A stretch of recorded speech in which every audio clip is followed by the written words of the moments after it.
Good morning students, कैसे हैं आप लोग। तो पिछली क्लास में हम लोग बात कर रहे थे जीवों में जनन की। जीवों में जनन को हमने समझा, जनन की परिभाषा हमने बताई कि भाई जनन क्या है। कोई भी एक जीव अगर अपने ही समान, इसमें इस बात को हमने अंडरलाइन किया था, अपने ही समान जीव, अगर अपने ही समान जीव उत्पन्न करता है तो वो प्रक्रिया कहलाती है जनन। फिर हमने बोला कि भाई ऐसी क्या जरूरत आ गई, हर एक जीव जनन संपन्न कर रहा है, जनन की प्रक्रिया हर एक जीव संपन्न किया जा रहा है। हमने बोला कि नई संतति उत्पन्न हो रही है, नया जीव उत्पन्न हो रहा है, वो भी जनन संपन्न करेगा। तो इसका जवाब हमने देखा जीवन काल में, जीवन अवधि में। जीवन अवधि या जीवन काल हमने समझा कि किसी जीव के जन्म से लेकर उसकी प्राकृतिक मृत्यु तक का जो समय था वो हमने बताया जीवन काल। और कुछ बातें बताई कि जाति के लिए विशिष्ट होता है, आकार और जटिलता पर निर्भर नहीं करता है, और सब चीज़ें हमने समझी। तो केवल एक क्विक रिवाइंड के लिए।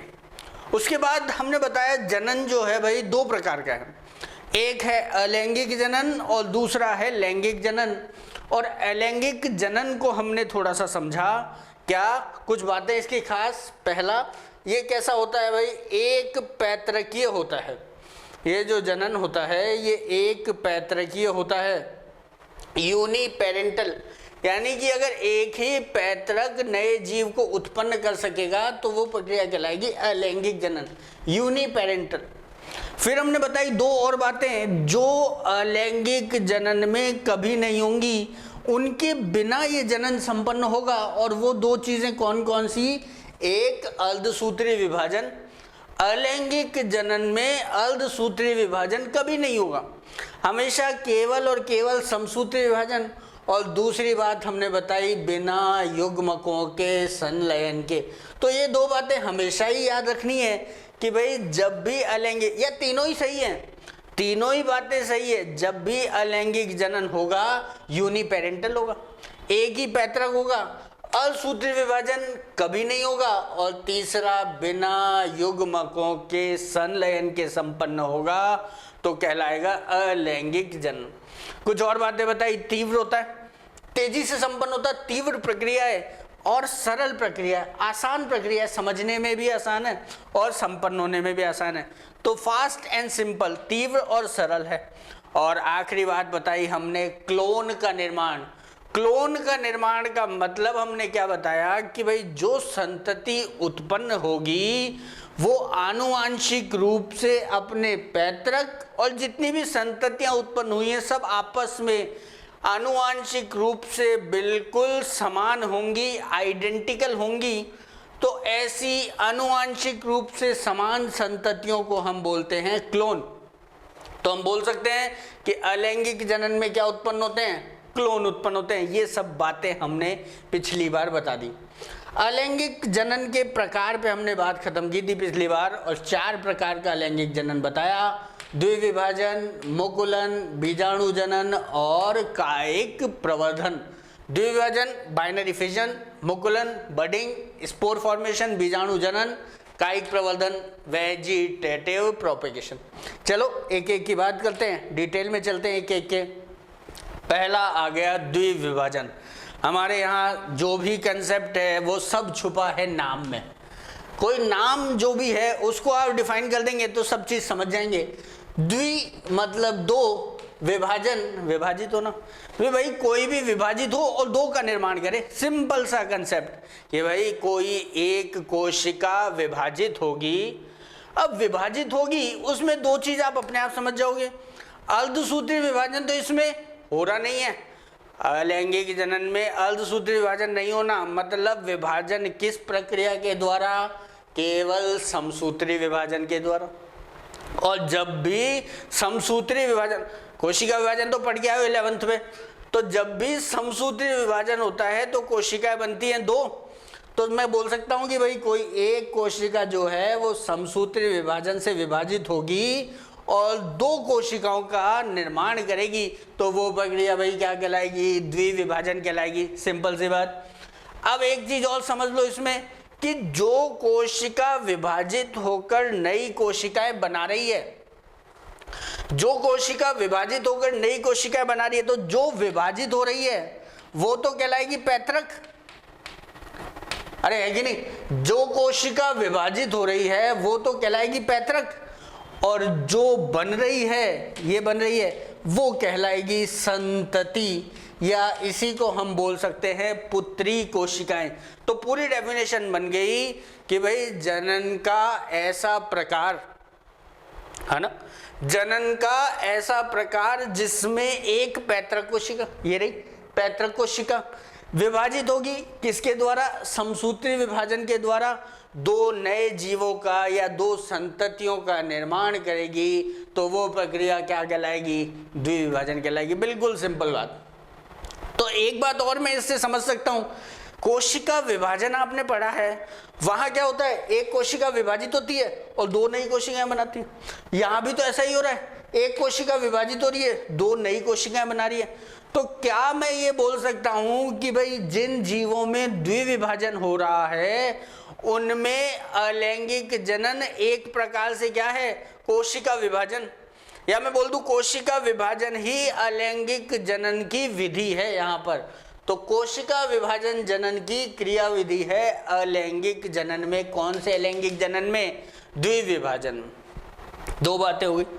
तीसरी बात, किसमें पाया जाता है? ये पाया जाता है एक कोशिकीय जीवों में। एक कोशिका विभाजित हो रही है, एक कोशिकीय जीवों में ही पाया जाएगा, जैसे कि हमारा अमीबा, जैसे कि हमारा पैरामीशियम। द्विविभाजन, थोड़ा सा और देखें द्विविभाजन को। यहाँ हमने अमीबा को थोड़ा सा एक्सप्लेन करने की कोशिश की है, थोड़ा सा समझा रहे हैं अमीबा में ये द्विविभाजन किस तरह से हो रहा है। ये देखें, ये हमारा अमीबा है, कैसा भी बना दो अमीबा को, ये अमीबा है और ये इसका केंद्रक है। सबसे पहले स्टेप में क्या होगा? पहले ये केंद्रक अपने आकार को बड़ा करेगा। केंद्रक अपने आकार में बड़ा हो गया, एनलार्ज हो गया, केंद्रक ने अपना आकार बढ़ा लिया। उसके बाद क्या होगा? केंद्रक में विभाजन होगा।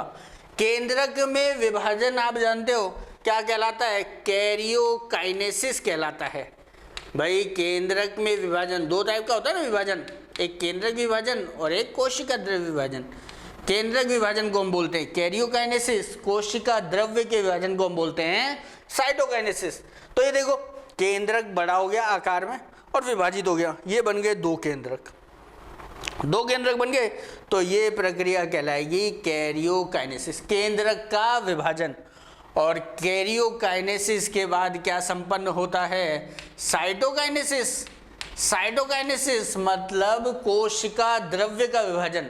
साइटोकाइनेसिस मतलब कोशिका द्रव्य का विभाजन। ये केंद्रक का विभाजन हो गया। और केंद्रक विभाजन के बाद हो रहा है कोशिका द्रव्य का विभाजन। ये देखो, दोनों कोशिका द्रव्य अलग अलग कोशिकाओं में आधा आधा होकर चला गया, इधर ये, और अंत में निर्माण हो गया डॉटर सेल्स का या पुत्री कोशिकाओं का। और अमीबा में जनन की प्रक्रिया ये दर्शा रहा है। दोबारा से सुने, एक बार ध्यान से देखें, ये अमीबा, ये केंद्रक आकार बड़ा किया, एनलार्ज हुआ। ऐसे ही तो होता है कोशिका विभाजन, पहले केंद्रक आकार में बड़ा होता है, फिर विभाजित होता है, कैरियोकाइनेसिस, साइटोकाइनेसिस, और अंत में पुत्री कोशिकाएं बन गई।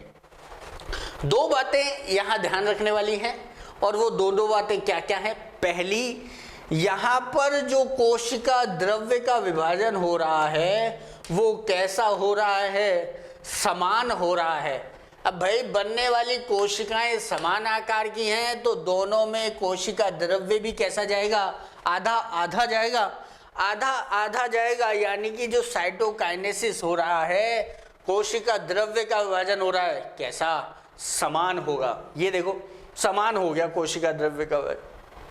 दूसरी बात जो मैं पहले भी बता चुका हूं कि भाई जब, इन सबको हटा देते हैं अपन, ये लो चला गया। जब कोशिका द्रव्य का विभाजन हो रहा है या ये कोशिका विभाजन संपन्न हो रहा है तो ये हमारा पैतृक अमीबा है, और जब इसने विभाजित होकर पुत्री कोशिकाएं बना दी, पुत्री अमीबा बना दी, तो यहां पर हमारे पैतृक कोशिका का यानी पैतृक अमीबा का कोई अस्तित्व शेष बचा क्या? नहीं बचा। पैतृक अमीबा ये था, पुत्री कोशिकाओं में विभाजित हो गया। अब विभाजन के बाद या जनन के बाद पैतृक कोशिका का कोई अस्तित्व नहीं बचा। इसीलिए तो हमने बोला था कि जो एक कोशिकीय जीव होते हैं उनको हम क्या मान सकते हैं, अमर मान सकते हैं, इमॉर्टल मान सकते हैं, क्योंकि विभाजन के बाद पैतृक कोशिका का कोई अस्तित्व शेष नहीं बचा है। क्लियर, सिंपल सी बात। तो ये अमीबा में द्विविभाजन, तो ये हमने डेफिनेशन समझी क्या होता है, उदाहरण अमीबा पैरामीशियम, और ये हमने इसको डायग्राम से थोड़ा सा समझा। क्लियर। अब आगे चलते हैं, दूसरा प्रकार अलैंगिक जनन का जो कहलाता है मुकुलन, यानी कि बडिंग इसको बोलते हैं।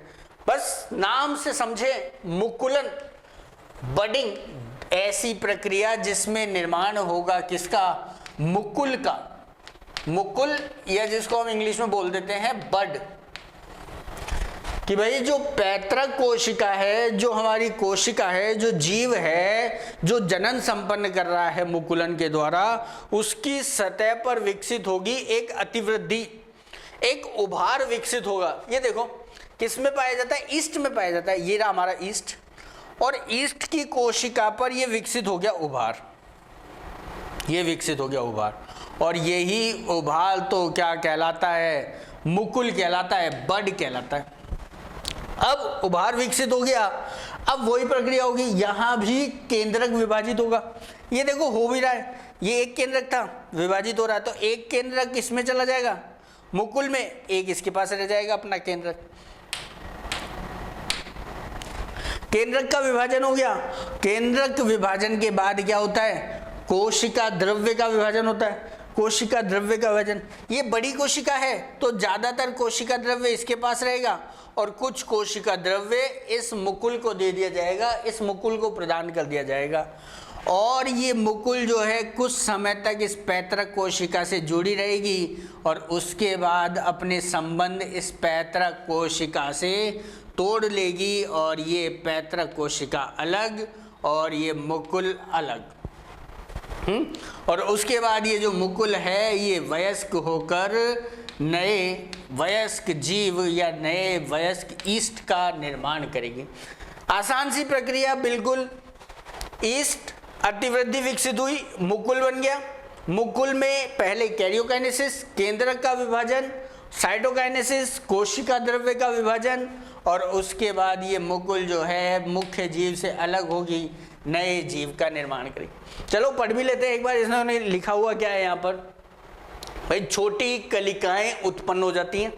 पैतृक कोशिका की सतह पर छोटी कलिका या कलिकाएं उत्पन्न हो जाती हैं, जो प्रारंभ में तो जनक कोशिका से जुड़ी रहती हैं। ये देखो, प्रारंभ में तो जनक कोशिका से जुड़ी रहती हैं, बाद में अलग होकर नए जीव में परिपक्व हो जाती हैं, बाद में अलग होकर नए जीव में, ये देखो नए जीव में परिपक्व हो रही है, बिल्कुल नए जीव में परिपक्व हो रही है। उदाहरण हमने लिख दिया ईस्ट। दो बातें जो हमने द्विविभाजन में पढ़ी थी, अगर उससे यहाँ पर हम कंपेयर करें तो दो चीजें हमको समझ में आएंगी। क्या कि वहाँ जो कोशिका द्रव्य का विभाजन था वो समान था, लेकिन यहाँ जो कोशिका द्रव्य का विभाजन है वो असमान है। वहाँ दो बराबर कोशिकाएं बन रही थी, यहाँ ऐसा नहीं है। यहाँ एक छोटी कोशिका है, उसको कोशिका द्रव्य दिया जाना है तो वो कम दिया जाना है, और ये बड़ी कोशिका जो है इसको कोशिका द्रव्य जो रखना है वो ज़्यादा रखना है। यानी कोशिका द्रव्य का जो विभाजन है वो असमान है। मैं इसकी तुलना कर रहा हूँ द्विविभाजन से।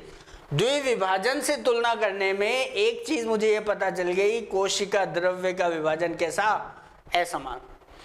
दूसरी बात, वहां मैंने बोला था क्या, ये देखो कि भाई जनन के पश्चात पैतृक कोशिका का कोई अस्तित्व शेष नहीं रहता, लेकिन यहां भी ऐसा हो रहा है क्या, यहाँ पैतृक कोशिका का अस्तित्व शेष बचेगा।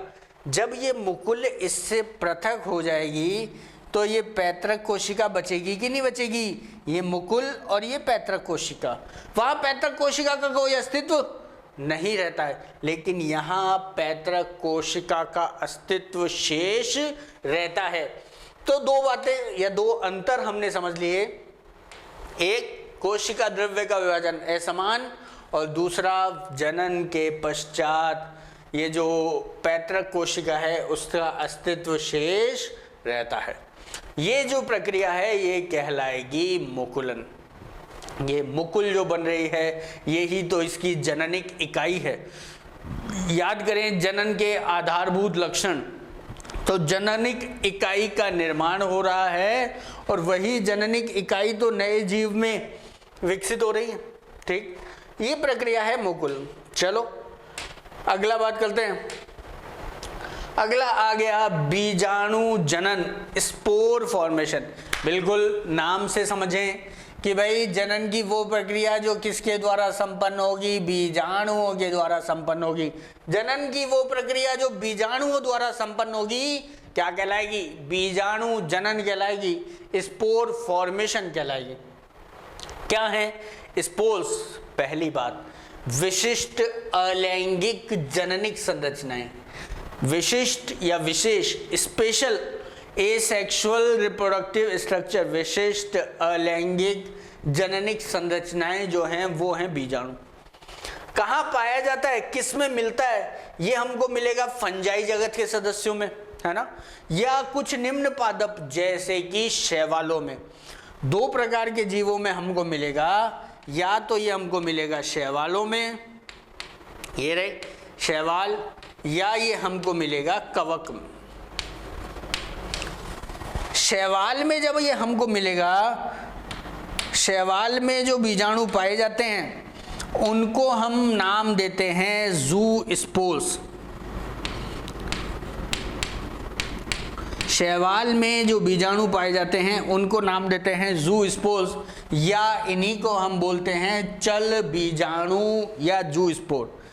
कवक में जो बीजाणु पाए जाते हैं उनको हम सामान्यतः बोलते हैं कॉनिडिया, उनको हम सामान्यतः बोलते हैं कॉनिडिया। शैवाल वाले बीजाणुओं का जो उदाहरण है किस में पाया जाता है, इसका उदाहरण है हमारा क्लेमाइडोमोनास। क्लेमाइडोमोनास में ही हमको देखने को मिलता है। कवक का उदाहरण पेनिसिलियम। कवक का जो उदाहरण है वो है पेनिसिलियम। पेनिसिलियम।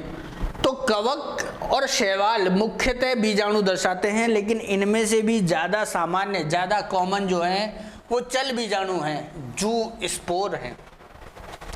नाम ही चल बीजाणु है, यानी ये जो हैं चल होते हैं, गतिशील होते हैं, गति कर सकते हैं। और गति क्यों कर सकते हैं? क्योंकि इनकी सतह पर उपस्थित होते हैं कशाब। इनकी सतह पर क्या उपस्थित होते हैं?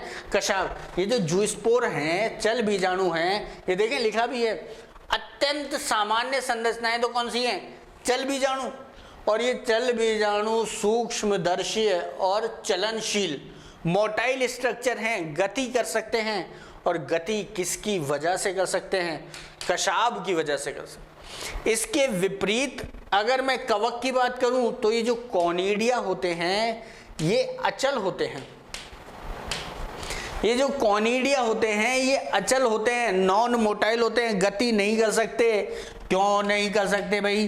जो चीज यहाँ उपस्थित है, जिसकी वजह से यहाँ गति हो रही थी, वो यहाँ अनुपस्थित है, तो गति नहीं हो पाएगी। यानी ये कशाबकीय होते हैं, इनकी सतह पर कशाब उपस्थित नहीं होते, इनकी सतह पर कशाब उपस्थित नहीं होते हैं।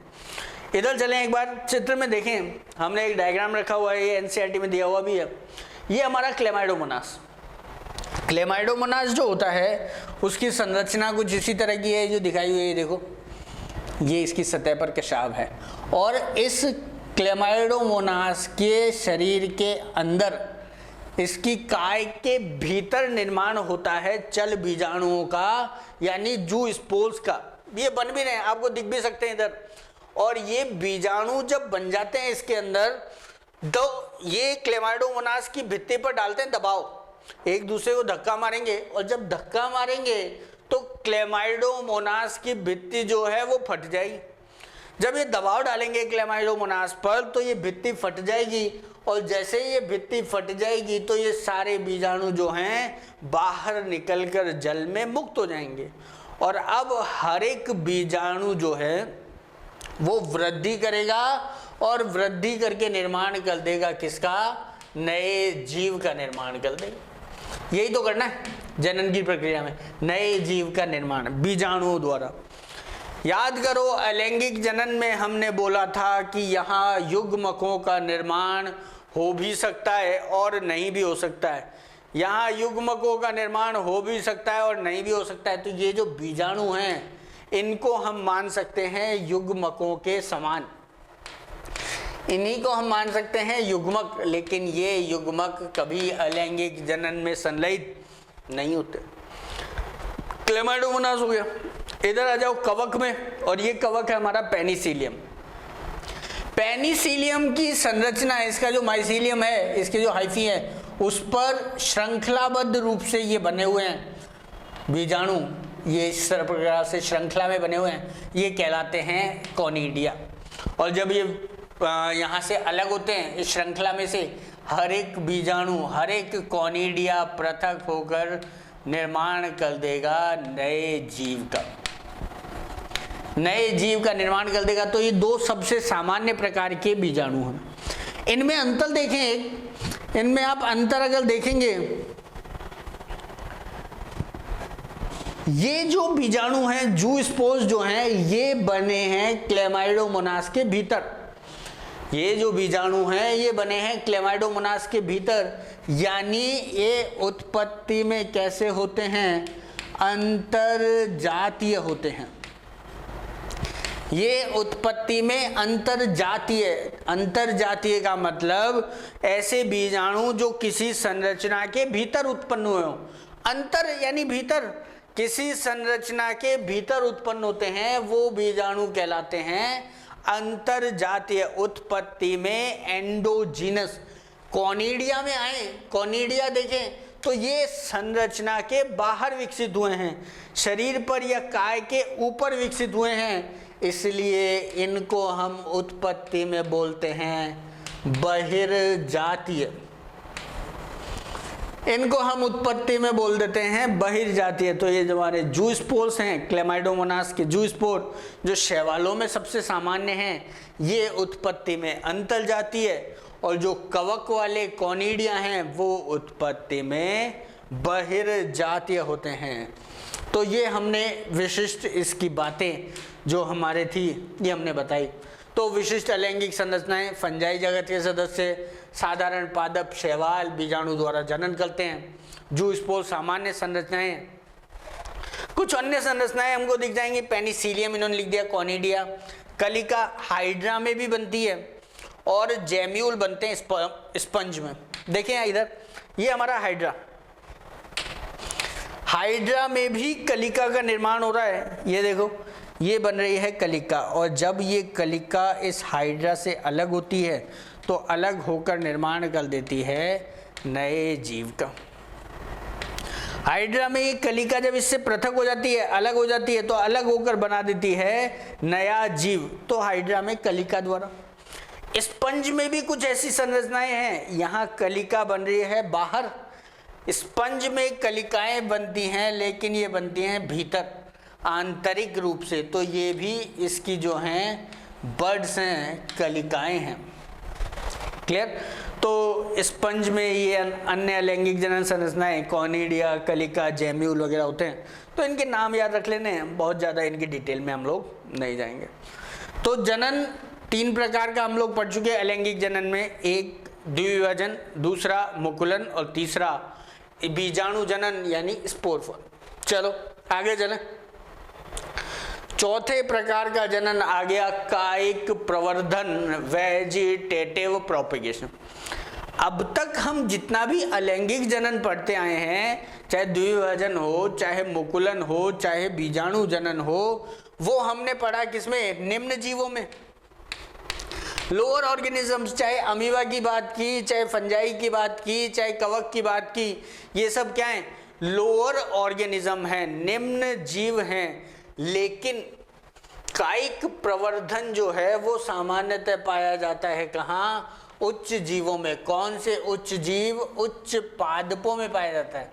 तो कभी पूछ लिया जाए कि क्या कायिक प्रवर्धन या क्या अलैंगिक जनन उच्च जीवों में पाया जाता है, तो हाँ साहब बिल्कुल पाया जाता है। उच्च पादपों में ये कायिक प्रवर्धन पाया जाता है। क्या है कायिक प्रवर्धन? परिभाषा सुने। परिभाषा से पहले एक बात सुने कि भाई ये जो पादप है हमारे, ये जो हमारे पादप होते हैं, उच्च पादप यानी पुष्पीय पादप, इनमें मुख्यतः 4 भाग हैं। एक है जड़, दूसरा है तना, तीसरा है इनकी पत्ती और चौथा है इनका पुष्प। जड़, तना, पत्ती और पुष्प। अब इन चारों में से ये जो पुष्प है ये पादप का कहलाता है जननिक भाग, क्योंकि ये लैंगिक जनन में भाग लेता है। ये जो पुष्प है ये इसका कहलाता है जननिक भाग, लेकिन शेष तीनों जो हैं जड़, तना और पत्ती, ये इसके कहलाते हैं कौन से भाग? कायिक भाग। ये जो जड़, तना, पत्ती हैं ये इसके कौन से भाग हैं? कायिक भाग हैं। तो भाई जनन की ऐसी प्रक्रिया, क्या? जनन की ऐसी प्रक्रिया जिसमें पादप का कोई कायिक भाग, ये देखो, या तो जड़ या तना या पत्ती। जनन की वह प्रक्रिया जिसमें पादप का कोई कायिक भाग यानी जड़, पत्ती, तना में से कोई कायिक भाग नए पादप का निर्माण कर दे, नए पादप को उत्पन्न कर सके, तो वो प्रक्रिया क्या कहलाएगी? कायिक जनन या कायिक प्रवर्धन कहलाएगी। बात समझो। जड़, पत्ती या तना और वो भाग जो कायिक प्रवर्धन की प्रक्रिया में सम्मिलित है, जो कायिक प्रवर्धन में भाग लेता है, उसको हम बोलते हैं कायिक प्रवर्ध। वेजिटेटिव प्रोपेग्यूल इसको कहा जाता है, भले वो जड़ हो, पत्ती हो, तना हो, वो कहलाता है कायिक प्रवर्ध। कायिक प्रवर्ध बहुत सारी संरचनाएं कहलाती हैं, लेकिन कायिक प्रवर्ध में आवश्यक है एक चीज का, कायिक प्रवर्ध में उपस्थित होनी चाहिए अपस्थानिक कलिकाएं। ये जो कायिक प्रवर्ध हमारा होगा, चाहे जड़ हो, पत्ती हो, तना हो, जब तक इसमें अपस्थानिक कलिकाएं नहीं पाई जाएंगी, इनसे नया पादप विकसित नहीं हो पाएगा। इनसे नया पादप विकसित नहीं हो पाएगा, ये बात याद रखें। तो देखें कौन कौन सी संरचनाएं हैं। कुछ संरचनाएं हमने लिखी हैं यहाँ। ऊपरी भूस्तरी जैसे सकर जिसको हम बोलते हैं, प्रकंद यानी राइजोम, कंद, बल्ब, भूस्तरी, ऑफसेट। तो कंद की बात देखें, कंद जो है वो पाया जाता है आलू में। ये रहा आलू। आलू तो सब जानते हैं, और आलू को कभी ध्यान से देखो तो उस पर कुछ ऐसे निशान आपको दिखेंगे, और ये कहलाती हैं आलू की आंखें, आलू की आईज। और यही इसकी क्या दर्शाती हैं? अपस्थानिक कलिका। ये जो आलू की आंखें हैं यही निरूपित करती हैं इसकी अपस्थानिक कलिकाओं को। कभी आलू पुराना हो जाएगा, थोड़ा दिन पड़ा रहेगा, तो देखेंगे आप इन आँखों में से नई शाखाएं निकलना प्रारंभ हो जाएंगी। तो ये जो शाखाएं हैं ये नए पादप को निरूपित करती हैं, यहाँ से नया पादप विकसित हो सकता है। तो ये है इसकी अपस्थानिक कलिका, और इस भाग को हम बोलते हैं कंद। ये किसका रूपांतरण है? तने का। लिखा हुआ भी आगे चित्र में भी देखेंगे। प्रकंद की हम बात करें तो राइजोम, राइजोम पाया जाता है हमारे अदरक में। पहले ये आलू देख लें, ये आलू, ये इसकी आइज, और ये अंकुरित होती हुई कलिकाएं, जर्मिनेटिंग बर्ड्स। अदरक, अदरक में पाए जाते हैं पर्व और पर्व संधि। तो ये है नोड्स यानी पर्व संधि, और ये जो पर्व संधियां हैं यही इसकी निरूपित करती हैं कलिकाओं को, और इन कलिकाओं से आप ये जड़ों का विकसित होना देख सकते हैं। तो अदरक में भी आसानी से ये जड़ें विकसित होती हुई आपको दिख जाती हैं।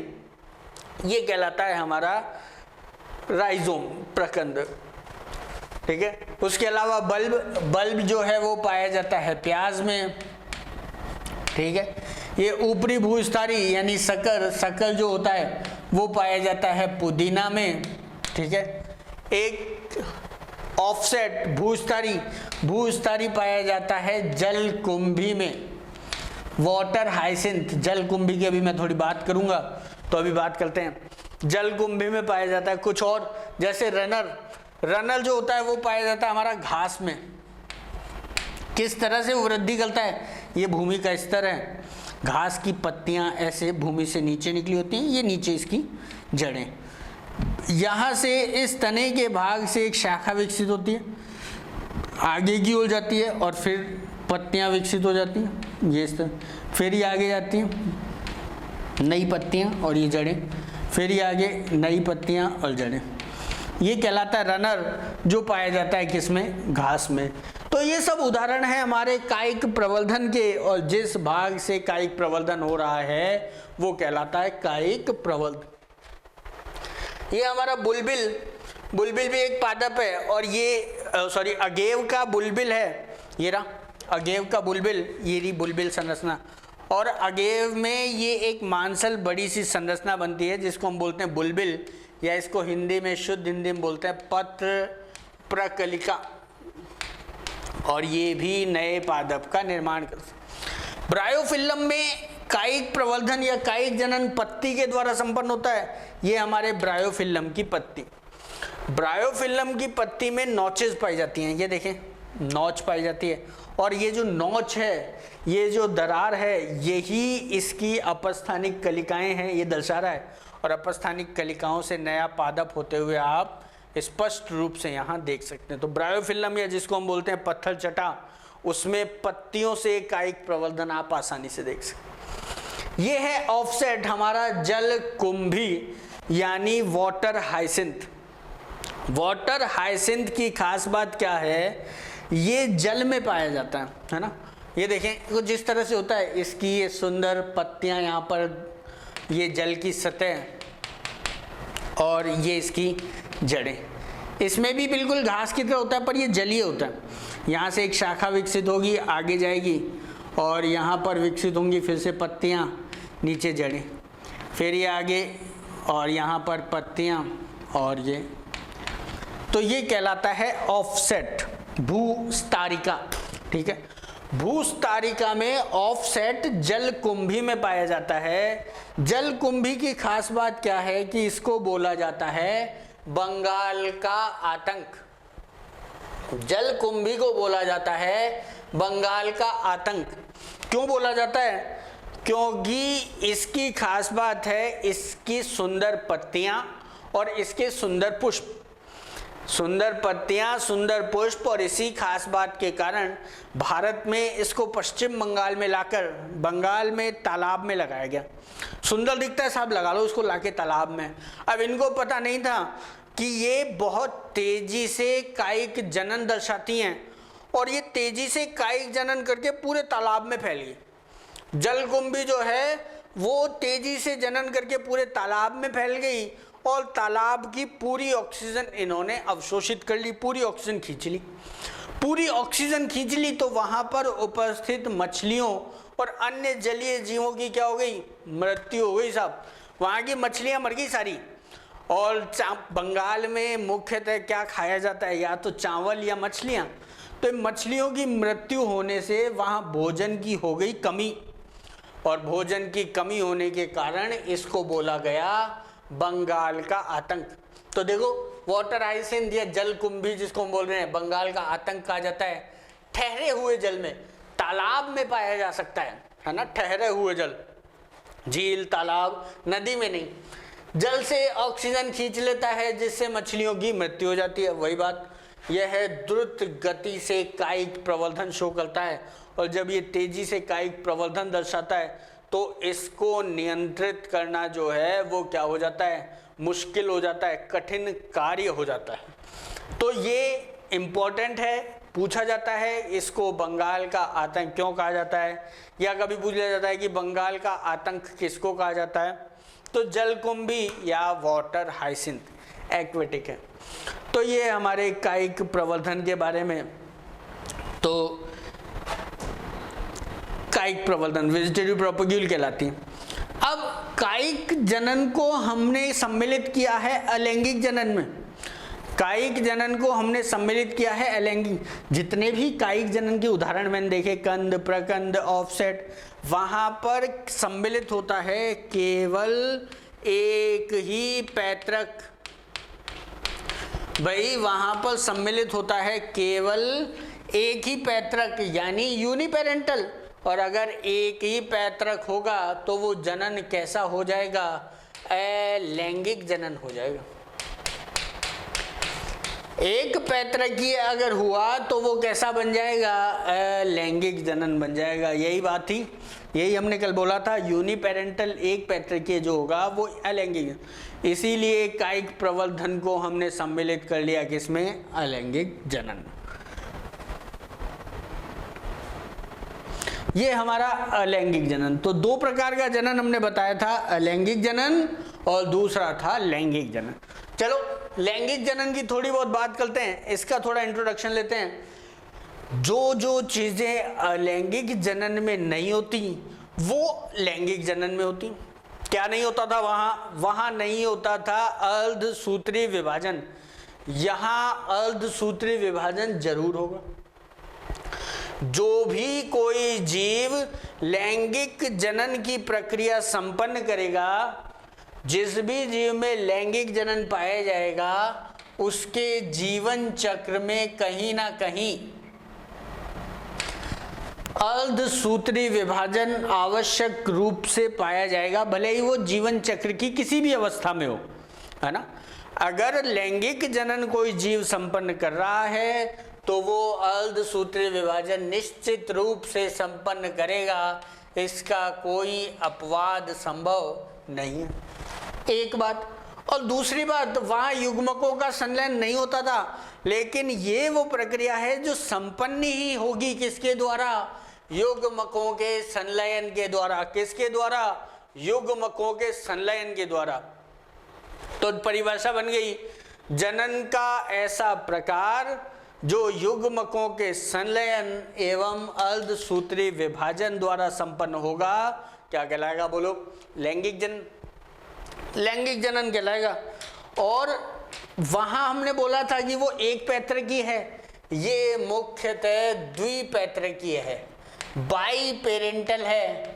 हालांकि कभी कभी ये एक पैतृकीय भी हो सकता है, लेकिन मुख्यतः ये बाई पेरेंटल है। तीन बातें। जब युग्मकों का संलयन होगा तो बनेगा युग्मनज। युग्मनज बनेगा। धीमी है, अलैंगिक जनन कैसी थी? तीव्र और सरल। ये धीमी और जटिलताएं। वहां पर विभिन्नताएं नहीं आती क्योंकि अर्धसूत्री विभाजन नहीं होता। यहां तो हो रहा है, अर्धसूत्री विभाजन हो रहा है तो क्रॉसिंग ओवर होगा, जीन विनिमय होगा, और उस वजह से क्या उत्पन्न हो जाएंगी? विभिन्नताएं उत्पन्न हो जाएंगी।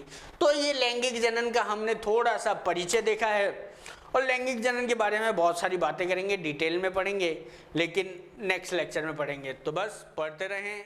All the best.